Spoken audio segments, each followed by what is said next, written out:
প্রিয় দর্শক, ভারতের এনডিটিভি ওদের একটা বড় মিডিয়া, এদের টেলিভিশন আছে, এমনি মিডিয়া আছে, অনলাইন মিডিয়া আছে। সেই এনডিটিভির সঙ্গে একটা এক্সক্লুসিভ ইন্টারভিউ দিয়েছেন আওয়ামী লীগের সভানেত্রী, বাংলাদেশের সাবেক প্রধানমন্ত্রী শেখ হাসিনা। শেখ হাসিনা এখন ভারতে আছেন, আপনারা জানেন। 5ই আগস্ট তিনি ভারত চলে গেছেন এবং তারপর থেকে উনি সেখানে আছেন।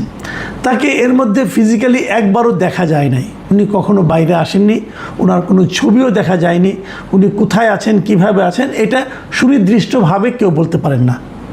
তবে ভারতে আছেন এটা নিশ্চিত। ভারতীয় যে সরকার আছেন তাদের অতিথি হিসাবেই উনি ভারতে আছেন। বাংলাদেশ সরকার এর মধ্যে বলেছেন যে তাকে আমাদের দেশে ফেরত দেওয়ার জন্য, সে বিষয়ে অবশ্য কোনো খবর পাওয়া যায়নি।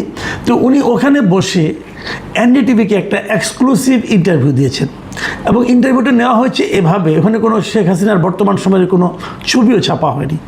ওনারা প্রশ্নগুলো ওনাকে পাঠিয়েছিলেন, মানে এনডিটিভি প্রশ্নগুলো পাঠিয়েছিলেন শেখ হাসিনাকে। এনডিটিভির পক্ষে এটা রিপোর্ট করেছে নেহা চন্দ্রা, উনি করেছেন।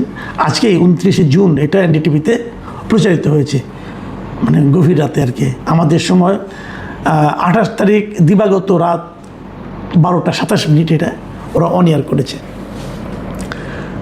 সেখানে এই ইন্টারভিউটা ওনারা লিখিত আগের প্রশ্নগুলো পাঠিয়েছিলেন ইমেইলের মাধ্যমে। শেখ হাসিনা সেটাকে ইমেইলের মাধ্যমেই জবাবটা দিয়েছেন। এই বড় ইন্টারভিউ, অনেক বড় ইন্টারভিউ, আপনারা পাবেন, ইন্টারনেটে গেলেই পাবেন, চেক করলে পাবেন। সেখানে অনেক কথা উনি বলেছেন। ইন্টারভিউটার শিরোনাম হলো I will return to my country this ইয়ার, আমি এবছরই আমার দেশে ফিরে যাব। এই হলো শেখ হাসিনার মূল বক্তব্য, এটা তার শিরোনাম করেছে। এবং ভেতরে আমি যতটুকু পড়েছি, আমি পুরোটাই পড়েছি, আমি যতটুকু পড়েছি সেখানে মূল বক্তব্য কিন্তু এটাই যে উনি দেশে ফিরে আসবেন এবং উনি কেন ফিরে আসবেন সেগুলো উনি সবিস্তারে বর্ণনা করেছেন। তারপরে এর মাঝে কী কী ঘটেছে না ঘটেছে সেগুলো নিয়ে অনেক কথা, এবং এখান থেকে একাধিক বিষয় নিয়ে আলোচনা করার সুযোগ আছে। আমি সময় পেলে, আপনাদের আগ্রহ থাকলে হয়তো পরবর্তী সময়ে করব। কিন্তু আমি আজকে আলোচনা করব যে এই যে এটা শিরোনাম করেছে, প্রথম যে প্রশ্নটাই ছিল এইটাই, এবং সেই প্রথম প্রশ্নে যে জবাব উনি দিয়েছেন যে আমি দেশে এবছরই ফিরে যাব, সেটা নিয়ে আমি একটু আসলে কথা বলতে চাই যে শেখ হাসিনা কেন এই কথা বললেন, উনি কি আদৌ ফিরবেন, ফিরলে কিভাবে ফিরবেন, কোন ফরম্যাটে ফিরবেন, ওনার ফেরার মতো বাস্তব অবস্থা এই মুহূর্তে দেশে আছে কিনা, অথবা উনি সেই অবস্থা তৈরি করে নিতে পারবেন কিনা, এগুলি হবে আমাদের আলোচনার বিষয়বস্তু। উনি কিন্তু বলেছেন যে আমার যে ফিরে আসার প্রশ্নটা, এটা আমার ব্যক্তিগত কোনো আকাঙ্ক্ষার কারণে না। উনি এটা স্পষ্ট বলেছেন, আমি বাংলাদেশের মানুষের রাজনৈতিক অধিকার চাই, আমি ডেমোক্রেসি মানে গণতন্ত্রের আবার সেটা বাস্তবায়িত হোক এটা চাই, আইনের শাসন চাই, এবং আমাদের মুক্তিযুদ্ধের যে চেতনা সেই চেতনার আমি বাস্তবায়ন চাই। এইগুলি হলো না বক্তব্য, এবং এই চাওয়ার জন্যই উনি আসবেন। প্রশ্ন কিন্তু উঠবে যে আপনি তো 15 বছর ক্ষমতায় ছিলেন, তখন এইগুলোর কোনটা ছিল? ডেমোক্রেসি ছিল? মানুষের কি রাজনৈতিক অধিকার, গণতান্ত্রিক অধিকার ছিল? মানুষ কি নির্বিঘ্নে ভোট দিতে পারতো? এই প্রশ্নগুলো কিন্তু আসবে, যেহেতু উনি এই কথাটাই প্রথমে বলছেন যে উনি নিজের ব্যক্তিগত আকাঙ্ক্ষার কারণে আসবেন না, এই সমস্ত কারণে আসবেন।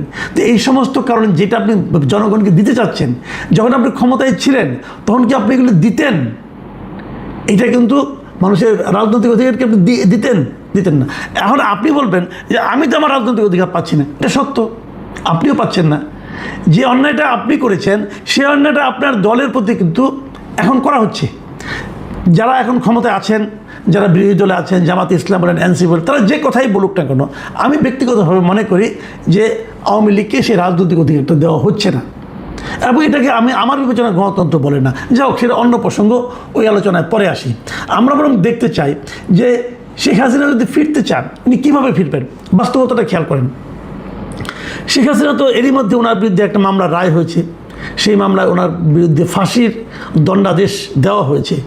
মানে উনি এলে উনি ফাঁসির আসামি হিসাবে দেশে ঢুকবেন, এবং তারপর উনি যদি বলেন যে না, আসামি তো নিম্ন আদালতে হয়েছে, আইসিটিতে হয়েছে, আমি এটা উচ্চ আদালতে আপিল করব, আইনি লড়াই লড়ব, সেই সুযোগ তো অবশ্যই উনি পাবেন। কিন্তু এতদিনে সেটা আপিল করার সময় আছে কি না আমি ঠিক জানি না, তারপরে আমি জানি না কী হবে। কিন্তু উনি এই কথা বলতে পারেন যে আমি আইনি লড়াই লড়ার জন্য আসছি, এটা হতে পারে। কিন্তু এটা কি ওনার জন্য একটু ঝুঁকিপূর্ণ হয়ে যাবে না? একবার ভাবুন, উনি কি এই ঝুঁকিটা নেবেন? আমরা কিন্তু এই ধরনের ঝুঁকি আগে নিতে দেখিনি। আমাদের যিনি বর্তমান প্রধানমন্ত্রী আছেন তারেক রহমান, ওনার তো মৃত্যুদণ্ডের আদেশ ছিল না, উনি একটা মামলায় যাবজ্জীবন কারাদণ্ডপ্রাপ্ত আসামি ছিলেন 21 আগস্ট গ্র্যান্ড হামলা মামলায়। সেই মামলায় ওনাকে যাবজ্জীবন দণ্ড দেওয়া হয়েছিল। তো উনি যদি আসতেন তাহলে হয়তো ওনার যাবজ্জীবন দণ্ড হতো, জেলে থাকতেন। কিন্তু তিনি আসেননি কেন? তাহলে উনি কি আইনের প্রতি শ্রদ্ধা দেখাননি? ওনার দলের লোকদের তখন আমি বলতে শুনতাম, তারা বলতেন যে উনি আসলে পরে আওয়ামী লীগ সরকার এটাকে হয়তো আপিল টাপিলে নিয়ে এটাকে মৃত্যুদণ্ডে রূপান্তরিত করতে পারে, এই ভয়টা তাদের কাছে ছিল। এবং উনি যখন আসলেন তার আগেই কিন্তু ওনার এই মামলাটাও কিন্তু উচ্চ আদালত হাইকোর্টের কিন্তু খারিজ করে দিয়েছিল এবং ওই মামলার সকল আসামিকে তারা মুক্তি দিয়ে দিয়েছিল। সেটা নিয়ে আরেক বিতর্ক, যে সে আলোচনায় আমি এখন যাচ্ছি না। আমি এটাই যাচ্ছি যে শেখ হাসিনা এলে কী হবে। এখন অনেকে আবার এমনও বলছেন, আমার এই পরিচিত অনেকে আমাকে বলেছেন যে এই যে শেখ হাসিনা মাঝে মাঝে বলেন আমি আসবো। আগে একসময় কিন্তু বলতেন, একবার বলেছিলেন একটা ইন্টারভিউতে যে আমি আশেপাশে আসি, চট করে ঢুকে পড়বো। সেই চট করে ঢুকে পড়ার পরেও কিন্তু 1 বছরের বেশি সময় পার হয়ে গেছে, এখন ওই চট করে ঢোকাটা ওনার হয়নি। এটা নিয়ে কিন্তু অনেকে আমি ট্রল করতে দেখেছি। এবং এই সমস্ত প্রসঙ্গ যখন উঠে, ধরেন একটা জায়গায় বসে আছেন আপনি 10-12 জন লোক, ওখানে হয়তো আপনাদের খুব ক্লোজ লোক, ধরেন ওখানে হয়তো একজন লোক 2জন লোক হয়তো আওয়ামী লীগ করতো, তখন আপনি কিন্তু ধরেন বলেন কই তোমার নেতৃত্বে চট করে ঢুকে পড়লো না, তারা কিন্তু একটু বিব্রত হন, তাই না? বাট উনি কিন্তু বলেছিলেন চট করে ঢুকে পড়বেন। এখন আবার বলছেন এই বছরই ঢুকবেন। তার মানে হাতে ওনার কিন্তু এই বছর যদি ঢুকেন তার মানে কি ডিসেম্বরের 31 তারিখের মধ্যে ঢুকবেন, তার মানে 5 মাস। আগামী 5 মাসে কি এমন কিছু ঘটবে যে কারণে উনি আসতে পারবেন? উনি কি সেই ধরনের কোনো পরিকল্পনা করছেন, প্রত্যাশা করছেন? কিভাবে সেটা সম্ভব? উনি কি ভারতের কাছ থেকে এই ধরনের হেল্প চাচ্ছেন? সেটাও কিন্তু দেখতে হবে। দেখেন আমরা কিন্তু দেখেছি যে অন্তর্বর্তীকালীন সরকার আসার পর, মানে শেখ হাসিনার বিদায়ের পর আমাদের এখানে যে সরকারটা এসেছে তার সঙ্গে ভারতের সম্পর্ক ছিল খুবই খারাপ, মানে এত খারাপ আর কখনো ছিল না। সেটা কিন্তু এখন একটু একটু করে স্বাভাবিক হচ্ছে। আপনারা জানেন যে এই মাসের 28 তারিখ থেকে ভারত তাদের দেশে আমাদের বাংলাদেশিদের জন্য পর্যটন ভিসা, ট্যুরিস্ট ভিসা ওপেন করে দিচ্ছে। তার মানে এটা কিন্তু একটা বড় ইন্ডিকেশন যে ভারতের সঙ্গে আমাদের সম্পর্ক স্বাভাবিক হচ্ছে। যখন ভারতের সঙ্গে আমার সম্পর্ক খুবই খারাপ ছিল তখনই কোনো টাইম লিমিট দেন নাই যে কবে আসবেন। যখন সম্পর্কটা স্বাভাবিক হচ্ছে এই সময় তিনি টাইম লিমিট দিলেন যে আমি এই বছরের মধ্যে ঢুকবো। তাহলে কি ওনার সঙ্গে সরকারের কোনো আলোচনা হয়েছে, অথবা ওনার সঙ্গে ভারতের মাধ্যমে এই বর্তমান বিএনপি সরকারের সঙ্গে কোনো আলোচনা হয়েছে? এটাও কিন্তু অনেকে বলতে পারেন, হতেও পারে, নাও হতে পারে, আমরা তো জানবো না আপাতত। কিন্তু ওনার এই কথা থেকে কিন্তু এই প্রশ্নটা উঠছে। এই ধরনের প্রশ্ন ওনাকেও করা হয়েছিল। উনি বলছেন যে উনি কারোর সঙ্গে আতাত করে আসছেন না। যারা আমরা দেখেছি আমাদের ইতিহাসে যারা সবচেয়ে বেশি আতাত করে কিছু করেন তাকেও যদি জিজ্ঞাসা করা হয় উনি বলেন যে না, আমি কোনো আতাত করে আসছি না, আমি জনগণের শক্তি নিয়ে আসছি। হ্যাঁ, এটা একটা ব্যাপার বটে। উনি কি জনগণের শক্তি নিয়ে আসছেন? জনগণের শক্তি কি ওনার পক্ষে এখন বাংলাদেশে প্রস্তুত হয়ে আছে? বাংলাদেশে ওনার যে পলিটিক্যাল পার্টি আওয়ামী লীগ, তাদের কিন্তু রাজনৈতিক কর্মকাণ্ড বাংলাদেশে একেবারেই নিষিদ্ধ। ওনাদের বিরুদ্ধে, ওনাদের দলের বিরুদ্ধে একটা বিচার শুরু হয়েছে। সেই বিচারের রায় কি হবে না হবে আমরা এখনও জানি না। যদি সেই বিচারের রায় না হওয়া পর্যন্ত ওনাদের দলের রাজনৈতিক কর্মকাণ্ড বাংলাদেশে এখন স্থগিত আছে। তাহলে ওনার দল তো রাস্তায় বেরোতে পারে না, ওনার দল তো ওনার নামে একটা স্লোগান দিতে পারে না। তাহলে উনি যদি আসেন, ধরা যাক উনি প্লেনে করে আসলেন, এয়ারপোর্টে নামলে ওনাকে কে অভ্যর্থনা জানাতে যাবে? কারণ আওয়ামী লীগের লোকজন রাস্তায় তো নামতে পারে না, তাদের তো নামতে দেওয়া হয় না। তাহলে কে আসবে, কে ওনাকে অভ্যর্থনা জানাবেন? আমরা ধরে নিচ্ছি সরকার অভ্যর্থনা জানাবেন, মানে সরকার তাকে ধরে নিয়ে, যেহেতু ওনার বিরুদ্ধে ফাঁসির রায় আছে, ওনাকে নিয়ে তারা জেলে ঢুকাবেন। এটা কিন্তু সম্ভব। যদি জেলে ঢুকে যান তারপরে কী হবে? ওনাকে অপেক্ষা করতে হবে। তবে এটা কিন্তু আমি বলতে পারি যে ওনার এই ফিরে আসার ঘোষণাটা ওনার দলের যারা নেতাকর্মী আছেন, দলের উপরে আছেন অথবা যেভাবে থাকেন, খুব ভালো অবস্থায় নাই। ওনার দলের নেতাকর্মী যারা দেশে আছেন তারা মোটামুটি একটু বিপাকে আছেন। তাদের মধ্যে কিন্তু একটা ইতিবাচক শক্তি দিবে, এটা আমার ধারণা।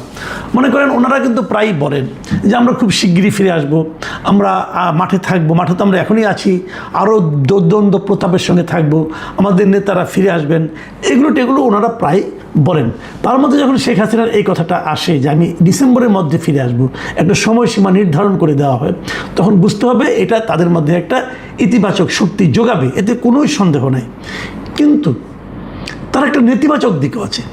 নেতিবাচক দিকে এরকম যে আগেরবার যখন উনি বলেছিলেন যে চট করে ঢুকে পড়বো, তারপরে নামের তালিকা করো, কারা গেলে বাড়ি পুড়িয়েছে তাদের বাড়ি পুড়িয়ে, এই যে কথাগুলি বলেছিলেন, এগুলোর মধ্যে এক ধরনের কিন্তু হঠকারিতা আছে। হঠকারিতা এই কারণে দেশের অনেক যারা নেতাকর্মী আছেন আওয়ামী লীগের, তারা হয়তো এটার উপর বিশ্বাস করে মাঠে নেমে যান, এবং তারা তখন কিন্তু প্রশাসন, সরকার, পুলিশ এদের দ্বারা নানাভাবে ভোগান্তির শিকার হন, দৌড়ের উপর থাকেন। অনেক আওয়ামী লীগের লিডার আছে আমি যাদেরকে চিনি না হয়তো বা, কিন্তু রাস্তাঘাটে দেখা হয়, আমার সঙ্গে দেখা হলে ওনারা এসে পরিচয় দেন, ভাই আমি তো অমুক জায়গার আওয়ামী লীগের লিডার। এরকম হয়তো ঢাকা শহরে অনেকে রিক্সা চালান এমনও দেখেছি, থানা পর্যায়ের আওয়ামী লীগের নেতা ছিলেন মোটামুটি, এখন তারা ঢাকা শহরে রিক্সা চালাচ্ছেন, কিন্তু তারা কিন্তু অপেক্ষা আছে, তাদের সঙ্গে কথা বললে তাদের ভেতরে যে ক্ষোভটা, যে আগুনটা, সেটা কিন্তু আমি টের পাই। এবং তারা কিন্তু বলেন এটা যে আমরা এখন বিপাকে আছি, মামলাগুলি আছে, এই জন্য আমরা এখানে আছি, আমরা হয়তো অন্য কোনো বাড়িতে থাকতে পারতাম, লোক এসে খোঁজ দিত, কিন্তু এখন যে অবস্থা আছে এটা কেউ হয়তো বিশ্বাসই করে না যে আমি এরকম করতে পারি, এটা আমি করছি, এটা আমাদের একটা স্ট্র্যাটেজি। তো এই বিষয়গুলো কিন্তু আমি দেখেছি ভাই, কাজেই সেটার একটা প্রেরণা হয়তো ওনারা পাবেন ওনার বক্তব্য থেকে, কিন্তু পাশাপাশি ওইটাও আছে যে তাদের স্বাভাবিক জীবনযাপনও কিন্তু ক্ষতিগ্রস্ত হচ্ছে। কাজে আপনার একটা কথা যেটা আপনি বাস্তবায়ন করতে পারবেন না, সেটা বলে এত লোকের স্বাভাবিক জীবনযাপনকে ক্ষতিগ্রস্ত করা, এটাও কি আপনার ঠিক হচ্ছে কিনা, এটাও আমি শেখ হাসিনাকে ভেবে দেখতে বলবো। কারণ আইনগতভাবেই সরকার বিষয়টাকে নিয়ে গেছে, আইনে যদি বিচারে যদি বলা হয় না দল হিসেবে আওয়ামী লীগকে নিষিদ্ধ করার কোনো প্রয়োজন নাই, তাহলে তো আওয়ামী লীগ তখন তো ওপেন হয়ে গেল। তারপরে তো রাজনৈতিক কর্মকাণ্ডের মাধ্যমে আপনার অথবা অন্য কারো ফিরে আসা অথবা দল গঠিত হওয়া, সেগুলো নির্ভর করে। আমি যেটা বলছিলাম আরেকটা কথা, যে পুলিশ যদি ওনাকে গ্রেপ্তার করে নিয়ে যায় তাহলে কী হবে, এই ধরনের কিন্তু একটা প্রশ্ন এনডিটিভি ওনাকে করেছিলেন। উনি তার জবাব দিয়েছেন যে এই সরকার বিচার বিভাগকে রাজনীতির হাতিয়ার হিসেবে ব্যবহার করছে, এবং এরকম ঘটনা আগেও হয়েছে, এই দেশে এগুলো হয়। তখন আমার মনে হলো একটা জিনিস, যে উনিও তো একসময় ক্ষমতায় ছিলেন, 15 বছর ছিলেন, তো উনিও কি বিচার বিভাগকে রাজনীতির হাতিয়ার হিসেবে ব্যবহার করেছেন? হ্যাঁ, করেছেন। আমি নিশ্চিতভাবেই বলতে পারি উনি করেছেন।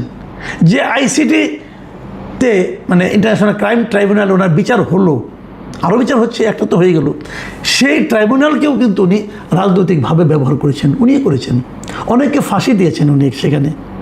তো এগুলি কিন্তু প্রকৃতির নিয়ম, প্রকৃতি কিন্তু আবার ফেরত দেয় ভাই, আপনি যা করবেন সেটা আপনি ফেরত পাবেন। এখন সেগুলি কি এখন হচ্ছে? এই অনেক কিছু, অনেক ধরনের ইকুয়েশনই কিন্তু এখানে আছে। আমি এখন একটা কথা বলে শেষ করব। দেখুন, বাংলাদেশের অনেক লিডারকে আমি দেখেছি, আমি সাংবাদিকতা করতে এসে দেখেছি, আমি এটা স্বীকার করতে বাধ্য, আমি স্বীকার করব যে শেখ হাসিনার মতো এত সাহসী লিডার আমি খুব কম দেখেছি। ওনার ভয়ডর একটু কম, কাজে উনি যদি বলেন যে আমি চলে আসবো, উনি কিন্তু আসতে পারেন, সেই গার্ডস, সেই সাহস ওনার আসলে আছে। তো উনি যদি চলে আসেন, ধরা যাক আমরা এটা 1/11-এর সময় দেখেছি, বিভিন্ন ঘটনার প্রেক্ষিতে ওনাকে বলা হয়েছিল আপনি যায় না, উনি কিন্তু চলে আসছেন। আমেরিকা থেকে বাংলাদেশে ওনাকে আসতে না করা হয়েছিল, উনি বলছেন না আমি অ্যারেস্ট হবো, তাও যাবো, এই সাহসটা ওনার কিন্তু আছে। তো যদি ধরা যাক হাইপোথেটিক্যালি যে উনি চলে এলেন, এয়ারপোর্টে পুলিশটাকে অভ্যর্থনা করলো, পুলিশটাকে নিয়ে জেলে ঢুকালো, তারপর কি হবে? এইটা কিন্তু আবার আমাদের এখানে দেশে যারা আওয়ামী লীগের লিডার যারা আছেন, তাদের মধ্যে কিন্তু একটা প্রবল একটা শক্তি যোগাবে, উদ্দীপনা যোগাবে। তো সেই অবস্থাটা কি দেশের জন্য ভালো হবে? আবার ধরেন ওনাকে গিয়ে উনি এসেই পড়লেন, আসার পর সরকারের পক্ষে কি সম্ভব হবে ওনার বিরুদ্ধে যে বিচারের রায় সেটা কার্যকর করা? এটাও কিন্তু একটা বড় প্রশ্ন। যদি সেটা করতে যায়, এই দেশে আওয়ামী লীগের যে বিপুল সংখ্যক কর্মী সমর্থক আছে, তাদের কি প্রতিক্রিয়া হবে?